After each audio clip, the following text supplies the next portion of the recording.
So this is my recorded oral analysis. My name is Annalise Longfellow.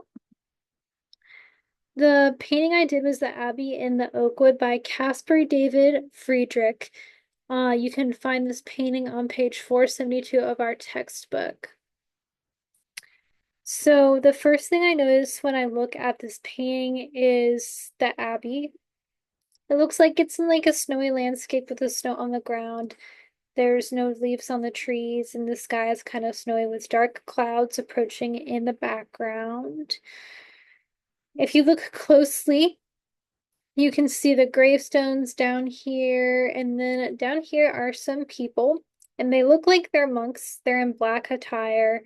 And if you look right here, there is a guy who is passing through the ark of the abbey that is carrying a coffin. It looks like there's a guy next to him who is carrying a cross. So the first art element I'd like to talk about is definitely the contrast of the white and the black in the painting. It's very vast. You can see the little bit of fading that he used here to make the contrast kind of fade a little bit better. Otherwise, it's a pretty split but difference between the black and the white, and I think that makes a very dramatic element to the painting. You can also notice some saturation in the white. It's not a pure white. It's a little bit of like a duller color, which I think adds to also the dramatic element of this painting.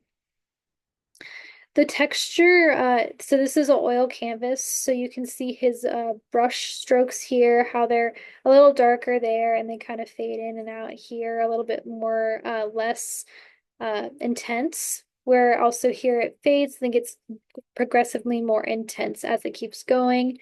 He probably had to use a little bit more of a fine point brush to get these fine lines in here, and also the people as well to get that kind of, and then also the construction of the abbey. It looks a lot more fine, probably had to use a very fine point brush to get that accuracy.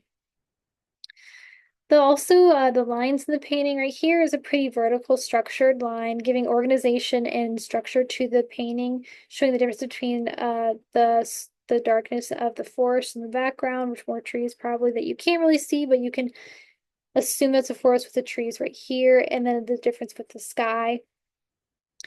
What I would like to point out is that here with these lines, that they're a little bit more diagonal and like a little bit more scribbly, which makes them more dramatic and more less fine point, less structured, making them more of like a chaotic kind of appearance. He did a lot with space. There's lots of positive space down here, most of the whole canvas down here is used up. Less used up here, but still very much more positive space. Mostly negative space would probably be right around here in the sky, where there might be a little bit of saturation, maybe a little bit of color, but there's not much going on. It's just part of the white sky. Then there's a little bit more of a positive feel here with the black that is up in the painting over here. Also, the colors of white and black. Black absorbs all light and white reflects it. So it's a very, very drastic difference. This color probably makes you think of a dark, dreary, kind of scary little bit maybe look, where the white is more pure, more happy, more light, instead of the kind of feeling the dark gives off. For a principle, I'd also like to point out that I think the emphasis or the focal point of this photo is definitely the Abbey.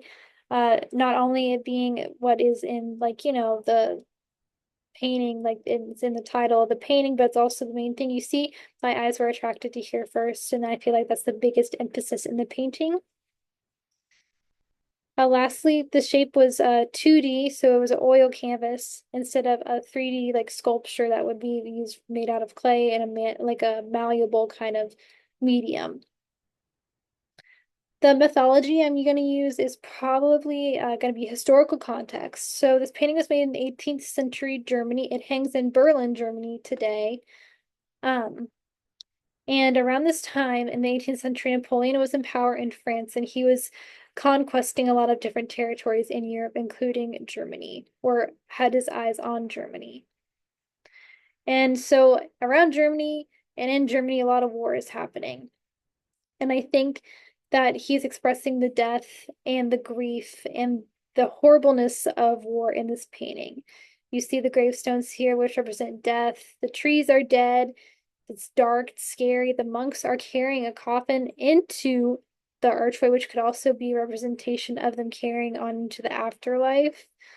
I think it just looks dreary and sad, and maybe he's explaining the grief he feels of like the war taking over Europe and the surrounding areas and Germany.